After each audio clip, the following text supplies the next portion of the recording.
Սաղմոս 5:88 Արդարների առավոտյան կանչը, հայ առաքելական աղոթքի ավանդույթ։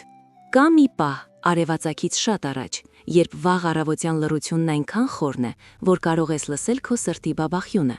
Հենց այս պահին, առավոտյան ժամը 3-ից 5-ի միջև, ավելի քան 1700 տարի շարունակ Հայաստանի լեռներում տեղի է ունենում ինչ-որ արտասովոր բան։ Երբ դուք հիմա կարդում եք այս խոսքերը, հենց այս պահին Արարատ լեռան լանջին գտնվող որևէ վանքի մի հայվանական վեր է կենում ասելու նույն աղոթքը, որը նրա նախնիներն ասել են, երբ քրիստոնեությունն առաջին անգամ հասավ այդ սրբազան հողեր։ Թույլ տվեք պատմեմ ձեզ մի պատմություն, որն ամբողջությամբ փոխեց առավոտյան աղոթքի մասին իմ պատկերացումները։ Մի քանի տարի առաջ ես հանդիպեցի Հայկ անունով մի հայ պարոնի, որը 1915 թվականի ցեղասպանությունից մազապուրծ եղած ընտանիքից էր։ Նա ինձ պատմեց մի բան, որը ես երբեք չեմ մոռանա։ Պապիկս ինձ սովորեցրել է, որ աշխարհում կան երկու տեսակի մարդիկ՝ նրանք, ովքեր արթնանում են, որովհետև պետք է, եւ նրանք, ովքեր արթնանում են, որովհետև գաղտնիք գիտեն։ Երբ հարցրի, թե որն է գաղտնիքը, նա ժպտաց եւ ասաց. Աստված անձամբ պատասխանում է հեռախոսազանգին նախքան արևածագը։ Կարող է թվալ, որ դա ասելու պարզ ձև է, բայց այստեղ կա մի խորը ճշմարտություն, որը հայ ժողովուրդը բացահայտել է դարավոր հալածանքների, տառապանքների եւ անսասան հավատքի միջոցով։ Երբ դուք վաղ առավոտյան արթնանում եք աղոթելու, հատկապես օգտագործելով Սաղմոս 5:88, դուք կապվում եք հոգևոր հոսանքի հետ, որը տարածվում է սերունդների վրա։ Դուք բառացիորեն մտնում եք նույն հոգևոր հաճախականության մեջ, որը ողջ ժողովրդին կենդանի է պահել մարդկության պատմության ամենամութ պահերին։ Սաղմոս 5-ը սկսվում է տարերի ընթացքում արձագանքած խոսքերով. Ականջ դիր իմ խոսքերին, Տեր, ուշադրություն դարձրու իմ հառաչանքին։ Լսիր իմ աղաղակի ձայնը, թագավ իմ եւ Աստված իմ, որովհետեւ քեզ եմ աղոթում։ Առավոտյան լսում ես իմ ձայնը, Տեր, առավոտյան ես քեզ եմ մատուցում իմ զոհը եւ սպասում։ Ուշադրություն դարձրեք այստեղ մի հետաքրքրաշարժ բանի։ Դավիթը պարզապես Աստծուն չի խնդրում լսել, նա առավոտյան հանդիպում է նշանակում, պլանավորված հանդիպում է Արարչի հետ։ Կարծես նա ասում է. Տեր, նախքան աշխարհը կարթնանա, նախքան շեղող բաները սկսվեն, նախքան օրվա անհանգստությունները կգրավեն իմ միտքը, ես ընտրում եմ այստեղ լինել քեզ հետ։ Հայկական ավանդույթում սա ունի հատուկ անվանում՝ առավոտյան աղոթք, լուսաբացին աղոթք, բայց դա պարզապես աղոթք չէ, դա հոգևոր դիմադրության դրսևորում է։ Մի պահ պատկերացրեք, դուք հայ քրիստոնյա եք 4-րդ դարում, երբ Տրծած 3-րդ թագավորը հենց նոր քրիստոնեությունը հռչակեց պաշտոնական կրոն, Հայաստանը դարձնելով աշխարհի առաջին քրիստոնյա ազգը։ Ձեր շուրջը գտնվող ամբողջ աշխարհը դեռևս կուրքերին է երկրպագում, բայց դուք եւ ձեր ժողովուրդը ընտրել եք հետևել Քրիստոսին։ Ամեն առավոտ, երբ վեր եք կենում աղոթքի, դուք վերահաստատում եք այդ քաջարի ընտրությունը։ Եթե հիմա կարդում եք սա եւ զգում եք, որ ձեր կյանքը դժվար է, որ խնդիրները թվում են ավելի մեծ, քան ձեր ուժը, ես ուզում եմ, որ դուք հասկանաք մեկ բան։ Սաղմոս 88-ը գրվել է հենց այսպիսի պահերի համար։ Այն համարվում է ամբողջ Աստվածաշնչի ամենամռայլ սաղմոսը եւ պատահական չէ, որ հայկական ավանդույթը այն ներառել է առավոտյան աղոթքներում։ Տեր, իմ փրկության Աստված, ես գիշեր-ցերեկ աղաղակում եմ քո առաջ։ Թող իմ աղոթքը հասնի քո առաջ, խոնարեցրու ականջդ իմ աղաղակին։ Որովհետև իմ հոգին լի է տառապանքներով եւ իմ կյանքը մոտենում է գերեզմանին։ Այս խոսքերը դարերի ընթացքում միլիոնավոր հայերի շուրթերից են ասվել։ 1915 թվականի ցեղասպանության ժամանակ, երբ 1.5 միլիոն հայեր կոտորվեցին, ասված վերջին խոսքերից շատերը այս սաղմոսի տողերն էին։ Բայց ահա այն առեղծվածը, որը ես ուզում եմ կիսվել ձեզ հետ։ Չնայած սա ամենամռայլ սաղմոսն է, այն սկսվում է Տեր իմ փրկության Աստված խոսքերով։ Նույնիսկ լիակատար խավարի մեջ առաջին խոսքը փրկության մասին է։ Գիտեք, թե սա ինչ է նշանակում ձեր այսօրվա կյանքի համար։ Դա նշանակում է, որ անկախ նրանից, թե որքան մութ է ձեր գիշերը, անկախ նրանից, թե որքան անհնար է թվում ձեր իրավիճակը, առավոտյան արթնանալու եւ Աստծուն աղաղակելու պարզ գործողությունն արդեն իսկ հավատքի հռչակագիր է։ Դուք ասում եք տիեզերքին, խավարի ուժերին, ձեր սեփական կասկածներին. ես դեռ հավատում եմ, ես դեռ հույս ունեմ, ես դեռ աղոթում եմ։ Թույլ տվեք հիմա ձեզ սովորեցնել մի գործնական բան, մի բան, որը կարող է ամբողջությամբ վերափոխել ձեր առավոտները։ Հայ առաքելական եկեղեցում կա այս սաղմոսները առավոտյան աղոթելու մի յուրահատուկ ձև, որը պահպանվել է առաքելական ժամանակներից։ Հիսուսի 12 առաքյալներից երկուսը, Սուրբ Բարթողոմեոսը եւ Սուրբ Թադեոսը, ավետարանը բերեցին Հայաստան եւ դրա հետ մեկտեղ աղոթելու այս ձևը։ Նախ դուք արթնանում եք, երբ դեռ մութ է, սա կարևոր է։ Խոսքը կրոնական կամ չափազանց հոգևոր լինելու մասին չէ։ Խոսքը այն պահից օգտվելու մասին է, երբ երկնքի եւ երկրի միջև վարագույրը ամենանուրբն է։ Հայերը հավատում են, որ վաղ առավոտյան ժամերին, հատկապես ժամը 3-ից 6-ը, երկնքի դարպասները ամենից բաց են լինում։ Սա այն ժամանակն է, երբ Հիսուսը սովորաբար արթնանում էր աղոթելու, ինչպես մեզ պատմում է Մարկոսի ավետարանը։ Արթնանալիս, նույնիսկ անկողնուց վեր կենալիս դուք շշնջում եք Աստված իմ, Աստված իմ, Աստված իմ, Աստված իմ։ Դա անմիջապես ընդունում է, որ դուք պատահականորեն չեք արթնացել, դուք արթնացել եք որոշակի նպատակով։ Կիսվեք այս տեսանյութով հիմա նրանց հետ, ովքեր պետք է բացահայտեն առավոտյան աղոթքի այս գաղտնիքը։ Մի հետաձգեք, արեք դա մինչ հոգին դիպչում է ձեր սրտին։ Դանդաղ վեր կացեք, զգալով յուրաքանչյուր շարժում։ Հայվանականները սովորեցնում են, որ մարմինը նույնպես պետք է արթնանա աղոթքի համար։ Լվացեք դեմքը սառը ջրով։ Սա ոչ միայն արթնանալու համար է, այլև մաքրագործման խորհրդանիշ։ Երբ ջուրը դիպչի ձեր դեմքին, պատկերացրեք, որ այն լվանում է նախորդ օրվա բոլոր անհանգստությունները, վախերն ու անհանգստությունները։ Հիմա գտեք մի հանգիստ վայր։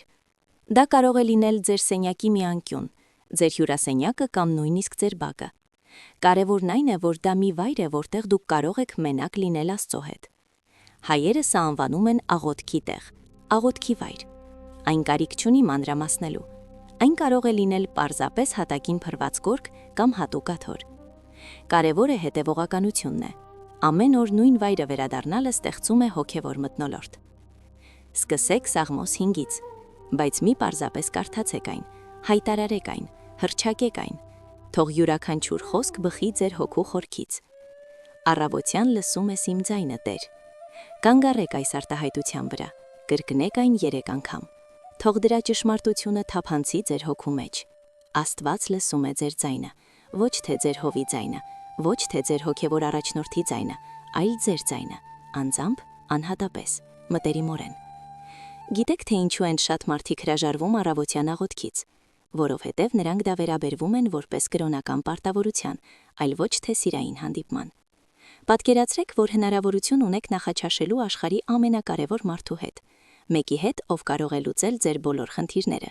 ով ունի ձեր փնտրած բոլոր պատասխանները։ Կբաց թողնեք այդ հանդիպումը։ Հենց դա է պատահում ամեն առավոտ։ Աստված սպասում է ձեզ, եւ մարդկանց մեծ մասը պարզապես նախընտրում է քնել եւս կես ժամ։ Բայց դուք նման չեք մարդկանց մեծամասնությանը։ Եթե այս ուղերձով հասել եք այսքան հեռու, դա այն պատճառով է, որ ձեր ներսում ինչ-որ բան ավելին է պահանջում։ Դուք հոգնել եք միջակ հոգևոր կյանքով ապրելուց։ Դուք ուզում եք զգալ այն զորությունը, որը հայ ժողովրդին պահել է 17 տարերի փորձությունների միջով։ Սաղմոս 5-ի վրա խորհրդացելուց հետո մի փոքր ընդմիջում արեք։ 3 անգամ խորը շնչեք։ Հայերը սովորեցնում են, որ շնչառությունը մարմինի եւ հոգու միջև կամուրջն է։ Երբ դուք գիտակցաբար շնչում եք աղոթքի ժամանակ, դուք բառացիորեն ներշնչում եք Աստծուն։ Դու խլեցիր իմ ընկերներին ու ընկերներին, խավարը իմ միակ ծանոթն է։ Սա խորապես ազատագրող է։ Դա նշանակում է, որ Աստված կարող է գործ ունենալ ձեր դաժան անկեղծության հետ։ Դուք կարիք չունեք քաղցրացնելու ձեր աղոթքները։ Դուք կարիք չունեք կեղծ հավատք ձևացնելու, երբ հուսահատության մեջ եք։ Դուք կարող եք Աստծո առաջ ներկայանալ ճիշտ այնպիսին, ինչպիսին կաք, կոտրված, շփոթված, նույնիսկ զայրացած։ Խոր վիրապվանքի վանականները, որտեղ Սուրբ Գրիգոր Լուսավորիչը 13 տարի բանտարկված է եղել խորը ջրհորում, սովորեցնում են, որ Սաղմոս 88-ը ջրհորի աղոթքն է։ Դա այն աղոթքն է, որը դուք ասում եք, երբ գտնվում եք կյանքի ջրհորի հատակում, երբ ելք չեք տեսնում, երբ նույնիսկ Աստված հեռու է թվում։ Բայց ահա թե ինչն է ամեն ինչ փոխում։ Աղոթելու պարզ գործողությունը, երբ չես ուզում աղոթել։ Աստծուն փնտրել, երբ թվում է, թե նա բացակայում է։ Աղաղակել, երբ թվում է, թե ոչ ոք չի լսում։ Սա է հավատը իր ամենամաքուր տեսքով։ Դա այն հավատքն է, որը բառացիորեն լեռներ է շարժում։ Հայերը ամեն առավոտ նայում են Արարատ լեռանը, այն լեռանը, որտեղ կանգ է ամել Նոյի տապանը, եւ հիշում են, որ ամենաավերիչ ջրհեղեղից հետո Աստված հույսի ուխտ է կնքել։ Բաժանորդագրվեք ալիքին հիմա, եթե այս հաղորդագրությունը հուզում է ձեր սիրտը։ Միացրեք ծանոթությունները, քանի որ մենք ավելի խորն ենք ուսումնասիրելու հին աղոթքի այս առեղծվածները։ Ձեր բաժանորդագրությունը պարզապես մեկ սեղմում չէ, այլ ձեր հոգևոր վերափոխման նվիրվածություն։ Հիմա թույլ տվեք ձեզ հետ կիսվել մի գաղտնի սովորույթով, որը քչերը գիտեն հայկական վանքերից դուրս։ 5-րդ եւ 88-րդ Սաղմոսները աղոթելուց հետո կա 3-րդ տարը՝ սրբազան լռությունը։ Հայերը սա անվանում են լռություն սուրբ։ Ուղիղ 7 րոպե դուք պարզապես լռում եք։ Դա դատարկ մեդիտացիա չէ, դա ակտիվ լսողություն է։ Դա Աստծուն արձագանքելու հնարավորություն տալն է։ Գիտեք, թե որն է մեր ժամանակակից աղոթքների ամենամեծ խնդիրը։ Մենք չափազանց շատ ենք խոսում եւ չափազանց քիչ ենք լսում։ Դա նման է Աստծուն կանչելուն։ մեր բոլոր խնդիրները նրա վրա դնելուն եւ հեռախոսը անջատելուն նախքան նա կպատասխանի։ Սուրբ լռությունը այն է, երբ գիծը բաց է սպահում։ Այդ 7 րոպեների ընթացքում կարող են տեղի ունենալ արտասովոր բաներ։ Դուք կարող եք ստանալ մի խոսք, մի պատկեր, խաղաղության զգացում կամ երթեման պարզապես այն մխիթարությունը, որ գիտեք, որ միայնակ չեք։ Հայկը, այն հայ տղամարդը, որի մասին ես սկզբում խոսեցի, ինձ պատմեց, որ հենց այդ լռության պահերից մեկի ժամանակ է, որ ինքը հրահանգ է ստացել լքել Սիրիան, քաղաքացիական պատերազմի սկսվելուց 3 օր առաջ, փրկելով իր ամբողջ ընտանիքը։ Բայց ես անկեղծ կլինեմ ձեզ հետ։ Առաջին մի քանի օրերին, գուցե շաբաթներին, դուք կարող է ոչինչ չզգաք։ Ձեր միտքը կթափարի, դուք կմտածեք օրվա անելիքների ցանկի մասին, կհիշեք վճարելու հաշիվները։ Դա նորմալ է, մի հանձնվեք։ Հայերն ունեն մի ասացվածք. Աղոթքը գայլ է, աղոթքը գայլ է։ Նրան պետք է ամեն օր կերակրել, թե չէ կսովամահ լինի։ Կա մի հուզիչ պատմություն Վարդան անունով մի երիտասարդ հայ տղամարդու մասին, որը ցանկանում էր սովորել աղոթել իր հրաշագործություններով հայտնի մի ծեր վանականից։ Վանականը համաձայնվեց սովորեցնել նրան, բայց մեկ պայմանով. Վարդանը պետք է 40 օր շարունակ արթնանալ ամեն առավոտ ժամը 4-ին եւ պարզապես լուռ նստեր մատուռում, ոչինչ չանելով։ Վարդանը համաձայնվեց, մտածելով, որ դա հեշտ կլինի։ Առաջին շաբաթում նա գրեթե խելագարվեց ծանծրույթից։ Երկրորդ շաբաթում նա սկսեց քնել նստած։ Երրորդ շաբաթում նա այնքան հիասթափվեց, որ գրեթե հանձնվեց։ Բայց չորրորդ շաբաթում ինչ-որ բան փոխվեց։ Նա սկսեց ընկալել Աստծո ներկայությունը այնպես, ինչպես երբեք չէր զգացել։ 40-րդ օրը վանականը վերջապես հայտնվեց եւ ասաց. «Հիմա դու պատրաստ ես սովորել աղոթել, որովհետեւ աղոթքի առաջին դասը Աստծո ներկայության մեջ լինել սովորելն է, առանց որևէ օրակարգի»։ Սա այն իմաստությունն է, որը հայ ժողովուրդը պահպանել է արյանն ու արցունքների միջով։ Սա կախարդական բանաձև չէ, սա ինքնօգնության տեխնիկա չէ։ Սա հալածանքների կրակով փորձարկված եւ սերունդների ընթացքում ապացուցված ուղի է։ Դուք կարող եք մտածել. բայց ես հայ չեմ, այս ավանդույթը ինձ համար աշխատում է։ Թույլ տվեք պատմել ձեզ Մարիայի, մի բրազիլուհի կնոջ մասին, որին հանդիպեցի մի համաժողովում։ Նա ապրում էր իր կյանքի ամենավատ շրջանը։ Նրա ամուսնությունն ավարտվել էր, նա կորցրել էր աշխատանքը եւ նրա մոտ ախտորոշվել էր աուտոիմուն հիվանդություն։ Նա բառացիորեն ապրում էր Սաղմոս 88-ի համաձայն։ Ես նրա հետ կիսվեցի հայկական առավոտյան աղոթքի մասին, այն մասին, թե ինչպես է նա արթնանում մթության մեջ եւ աղաղակում Աստծուն, օգտագործելով այս հատուկ սաղմոսները։ Նա այնքան հուսահատ էր, որ որոշեց փորձել դա։ 30 օր նա արթնանում էր առավոտյան ժամը 4:30, նույնիսկ երբ նրա մարմնի յուրաքանչյուր բջիջ ուզում էր մնալ անկողմնում։ Նա աղոթում էր 5-րդ սաղմոսը, հայտարարելով, որ Աստված լսում է իր ձայնը։ Նա աղոթում էր 88-րդ սաղմոսը, թափելով իր ողջ ցավն ու հուսահատությունը։ Եվ ապա նա լուռ մնաց 7 րոպե։ 10-րդ օրը նա ինձ հաղորդագրություն ուղարկեց. «Ոչինչ չի փոխվել, բայց ես փոխվել եմ»։ 20-րդ օր է։ Ես անսպասելի աշխատանքի առաջարկ ստացա։ 30-րդ օր է։ Իմ վերջին բժիշկի մոտ այցը ցույց տվեց բարելավում, որը բժիշկը չի կարող բացատրել։ 6 ամիս անց ես ապրում եմ այնպիսի կյանքով, որը երբեք հնարավոր չէի պատկերացնի։ Ես չեմ խոստանում, որ ձեր բոլոր խնդիրները կվերանան, եթե սկսեք առավոտյան աղոթել։ Հայ ժողովուրդը, չնայած իր ջերմերան աղոթքներին, դեռևս բախվել է ցեղասպանության։ Բայց ես կարող եմ երաշխավորել հետևյալը. դուք երբեք նույն մարդը չեք լինի։ Արշալույսի խավարում Աստուն հանդիպելու մեջ կա ինչ-որ բան, որը ձեզ ներսից դուրս է վերափոխում։ Մեկնաբանեք ես կարթնանամ, եթե պատրաստ եք ստանձնել այս պարտավորությունը։ Սա իմ հանդեպ պարտավորություն չէ, սա ձեր սեփական վերափոխման հանդեպ պարտավորություն է։ Եվ երբ մեկնաբանեք, դուք կմիանաք մայրցամաքներ եւ դարեր ձգվող աղոթքի շղթային։ Հիմա ես ուզում եմ խոսել մի բանի մասին, որը քիչ քարոզիչներ ունեն համարձակություն հիշատակելու՝ առավոտյան աղոթքի գնի մասին։ Այո, կա գին։ Դուք ստիպված կլինեք ավելի վաղ քնել։ Դուք ստիպված կլինեք գիշերը ոչ ասել Netflix-ին։ Դուք հնարավոր է ստիպված լինեք բախվել ձեր ամուսնու կնոջ անհասկացողությանը, ով չի հասկանում, թե ինչու եք այդքան վաղ արթնանում։ Կլինեն առավոտներ, երբ դուք կմտածեք, թե արդյոք դա արժե դրան։ Բայց թույլ տվեք պատմեմ ձեզ Լոս Անջելեսում հանդիպած բազմամիլիոնատեր հայ-ամերիկացի գործարար Արմենի մասին։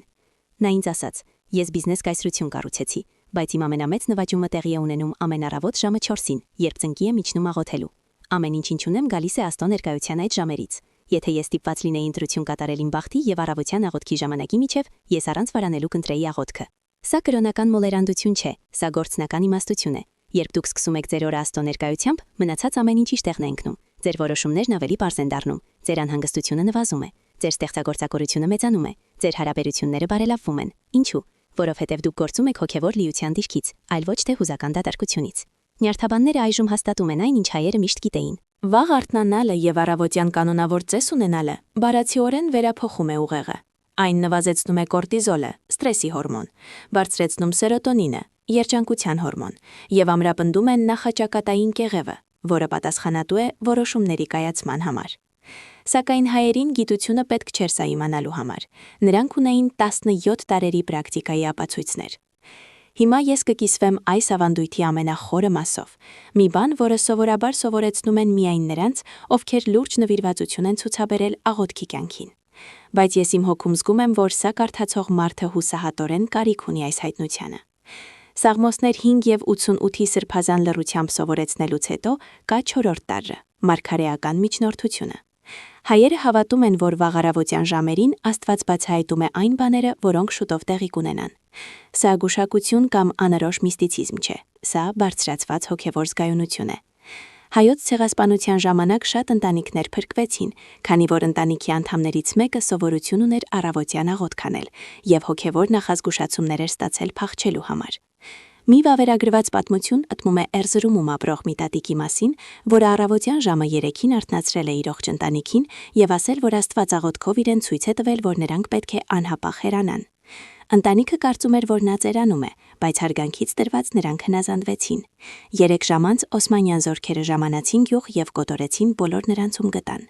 Սա չի նշանակում, որ դուք ամեն առավոտ կունենաք դրամատիկ տեսիլքներ, բայց դա նշանակում է, որ այս կարգապահությունը զարգացնելուն զուգընթաց ձեր հոգևոր զգայունությունը կտրուկ աճում է։ Դուք սկսում եք իմանալ բաներ։ Դուք արթնանում եք ինչ-որ մեկին ձեր սրտում պահելով եւ ավելի ուշ հայտնաբերում եք, որ այդ մարդը հենց այդ պահին ճգնաժամի մեջ էր։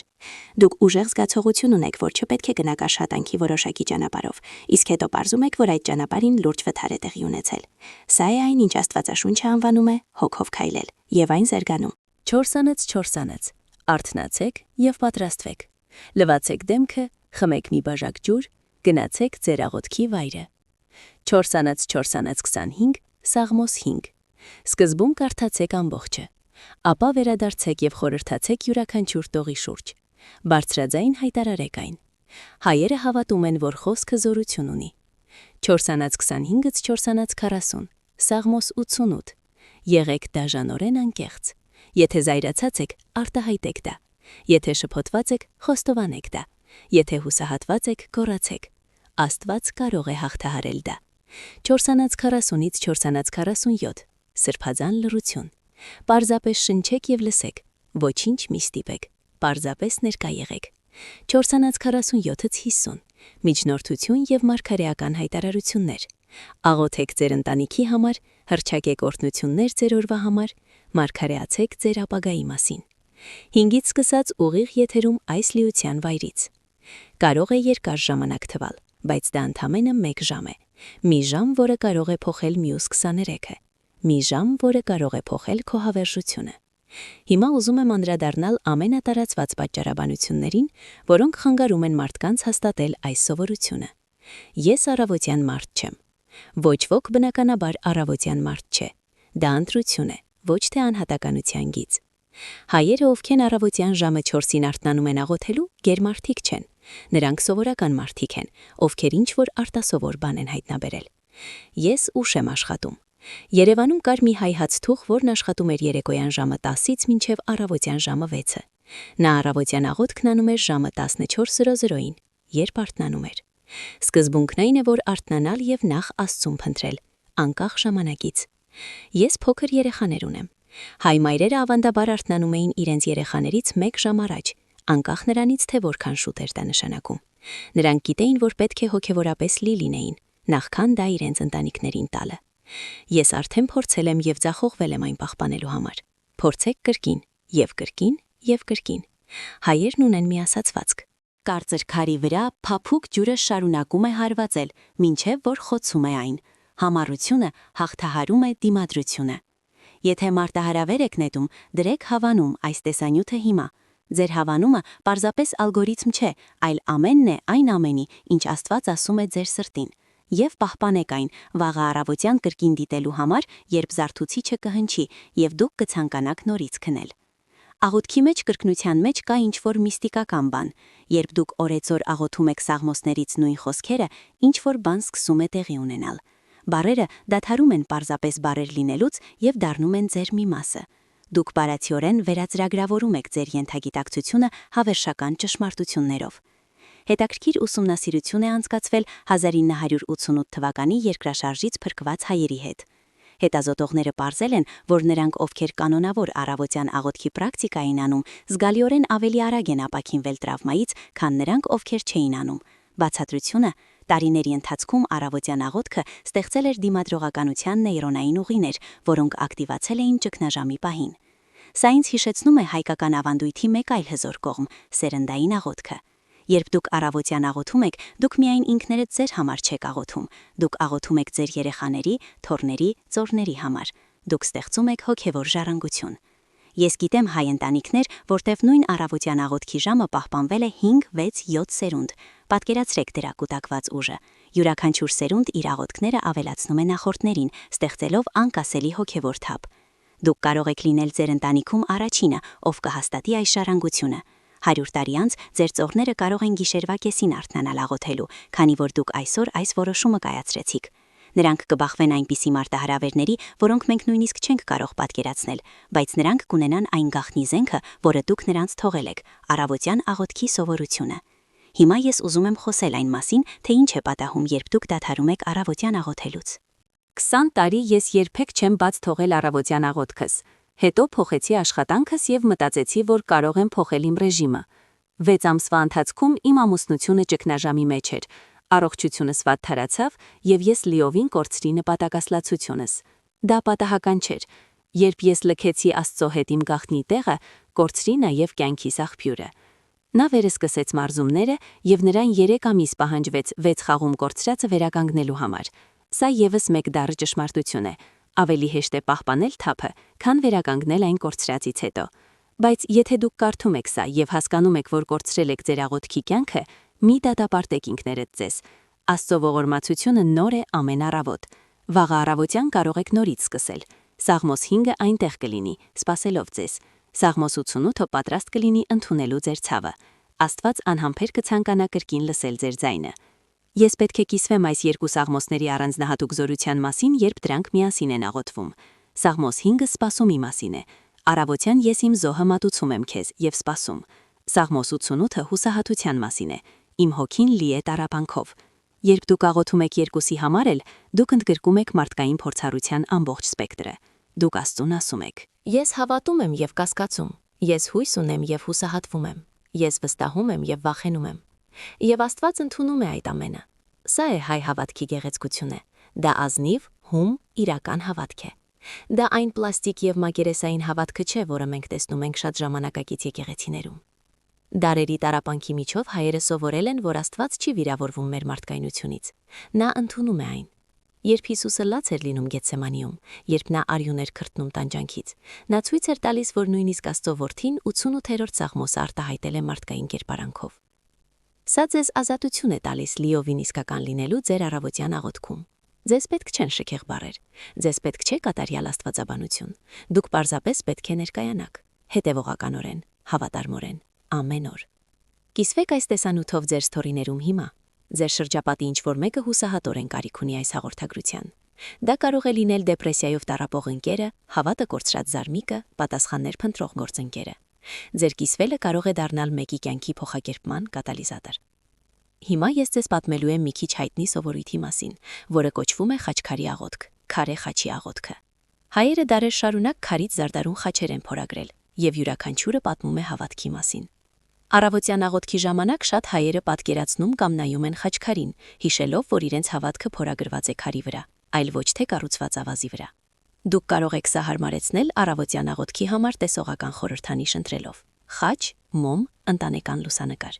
Ինչ-որ բան, որը ձեր հավատքը կապում է բետոնի հետ, երբ ձեր զգացմունքները դատանվում են։ Բայց ամենակարևորը արտաքին խորհրդանիշը չէ, այլ ներքին հետևողականությունը։ Այն ի հայտ է գալիս, երբ դու դրա կարիքը չունես։ Այն աղոթում է, երբ զգում ես, որ խոսքերը հասնում են առաստաղին և վերադառնում։ Այն համարում է, երբ քո էության յուրաքանչյուր մանրաթել ուզում է հանձնվել։ Որովհետև ահա ճշմարտությունը, որը սատանան չի ուզում, որ դուք իմանաք։ Առավոտյան հետևողական աղոթքը խավարի թագավորության համար ամենամեծ սպառնալիքն է։ Երբ դուք վաղ արթնանում եք Աստծուն փնտրելու համար, դուք պատերազմ եք հայտարարում դժոխքի դեմ։ Դուք ասում եք. «Ես չեմ ապրի միջակ կյանքով, ես չեմ ընդունի պարտությունը, ես չեմ բավարարվի փշրանքներով, երբ Աստված ինձ համար խնջուկ է պատրաստել»։ 9-րդ դարում անհավանական ժայռի վրա կառուցված Տաթևի վանքի հայ վանականներն ունեն մի ասացվածք. «Ով նվաճում է առավոտը, նվաճում է օրը, ով նվաճում է օրը, նվաճում է կյանքը, ով նվաճում է կյանքը, նվաճում է հավերժությունը»։ Մտածեք այդ մասին։ Ամեն առավոտ ձեր հոգու համար միկրոպայքար է։ Երբ Զարթուցիչը զանգում է եւ դուք ստիպված եք ընտրություն կատարել եւս կես ժամ քնի կամ Աստծո հետ հանդիպման միջև, դուք որոշում եք կայացնում, որը հետադարձ է դառնում հավերժության մեջ։ Թույլ տվեք ավելի անկեղծ լինել, եթե դուք չեք կարողանում հաղթել ձեր բարձի դեմ պայքարում, ինչպես եք ակնկալում հաղթել կյանքի ավելի մեծ մարտերում։ Եթե դուք չեք կարողանում կարգապահել ձեր մարմինը արթնանալու համար, ինչպես եք կարգապահելու ձեր միտքը հավատալու համար։ Եթե դուք չեք կարողանում հավատարիմ լինել փոքր բաներում, առավոտյան 1 ժամ, ինչպես է Աստված ձեզ վստահելու մեծ բաները։ Գիտեմ, որ սրանք դժվար հարցեր են, բայց հայ ժողովուրդը 17 դար չի գոյատևել թույլ լինելով։ Նրանք գոյատևել են կարգապահ, նվիրված եւ վճռական լինելով։ Եվ ամեն ինչ սկսվել է լուսաբացին, ծնկի իջած, սաղմոսներ շուրթերին եւ արդյունքներ աչքերում։ Ուզում եմ եզրափակել կիսվելով մի տեսիլքով, որը ես ունեցա առավոտյան աղոթքի ժամանակ, օգտագործելով հենց այս հայկական մեթոդը՝ սաղմոսներ 5-ի եւ 88-ի հետ միասին։ Ես տեսա անթիվ մարդկանց, որոնք արթնանում էին խավարի մեջ ամբողջ աշխարհում։ Ես տեսա միայնակ մայրերի Բրազիլիայում, գործարարների Ճապոնիայում, ուսանողների Նիգերիայում, փախստականների Սիրիայում, որոնք բոլորը ոտքի էին կանգնում աղոթքի։ Եվ այդ ժամանակ ես տեսա մի զարմանալի բան։ Յուրաքանչյուր մարդ, ով առավոտյան աղոթում էր, լույս ուներ, որը ճառագում էր իր տնից, եւ այդ լույսերը սկսեցին միանալ, ստեղծելով լույսի ցանց մոլորակի շուրջը։ Դա նման էր աշխարհը լուսավորելուն ոչ թե ցագող արևով, այլ արդարների աղոթքներով։ Դուք կարող եք լինել լույսի այս ցանցի մի մասը։ Ձեր առավոտյան աղոթքը մեկուսացված գործողություն չէ, այն շատ ավելի մեծ բանի մի մասն է։ Երբ վաղը առավոտյան աղոթում եք Սաղմոս 5-ը, աշխարհի մյուս ծայրում գտնվող մեկը նույնպես աղոթում է։ Երբ ձեր ցավը թափում եք Սաղմոս 88-ի միջոցով, ինչ որ մեկը ինչ որ տեղ ուժ է գտնում այդ նույն խոսքերում։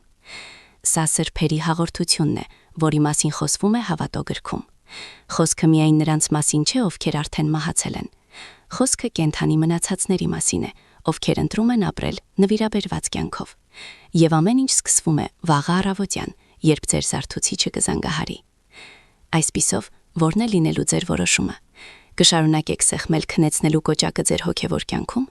թե կմիանաք վաղ առավոտյան զինվորների շարքերին, ովքեր բացահայտել են վերափոխված կյանքի գաղտնիքը։ Եթե դուք հասել եք այսքան հեռու, դա պատահական չէ։ Աստված կազմակերպել է յուրաքանչյուր սեղմում, յուրաքանչյուր վայրկյան, որպեսզի ձեզ հասցնի որոշման այս պահին։ Վաղ առավոտյան, երբ երկինքը դեռ մութ է, իսկ աշխարհը դեռ քնած, դուք ունեք հանդիպում տիեզերքի արարչի հետ։ Նա կսպասի։ Հարցն այն է, կհայտնվես։ Վաղ արթնացեք եւ զգացեք հայ առաքելական ավանդույթի զորությունը։ Աղոթեք 5-րդ Սաղմոսը սպասելով։ Աղոթեք 88-րդ Սաղմոսը անկեղծորեն։ Հանգիստ մնացեք եւ եսեք, եւ ապա դիտեք, թե ինչպես է Աստված սկսում լեռներ տեղաշարժել ձեր կյանքում։ Որովհետեւ վերջի վերջո խոսքը հայ կամ բրազիլացի, կաթոլիկ կամ ավետարանական լինելու մասին չէ։ Խոսքը Աստծո առաջ մարդ լինելու մասին է, խոցելի, իրական, հետևողական։ Խոսքը այն մասին է, որ լուսաբացի խավարում, երբ կարծում ես, թե ամենամենակն ես, այդ ժամանակ է, որ Աստված ամենամոտն է քեզ։ Վաղը առավոտյան, երբ Զարթուցիչը զանգի, հիշեք. Հավատացյալների սերունդներ արթնացել են ձեզանից առաջ։ Նրանք հաղթել են, նրանք հաղթանակ են տարել, նրանք ժառանգություն են թողել։ Հիմա քո հերթն է։ Առավոտյան աղոթքը սպասում է ձեզ։ Սաղմոս 5-ը եւ 88-ը պատրաստ են ընդունելու քո խոսքերը։ Աստված անհամբեր սպասում է քո ժայնը լսելուն։ Մի թող, որ արևը ծագի, նախքան դու հոգևորապես չծնվես։ Սա հայ առաքելական աղոթքի ավանդույթն է։ Սա հաղթողների ճանարդն է։ Սա քո կոչումն է։ Խնդրում եմ պատասխանեք վաղը առավոտյան։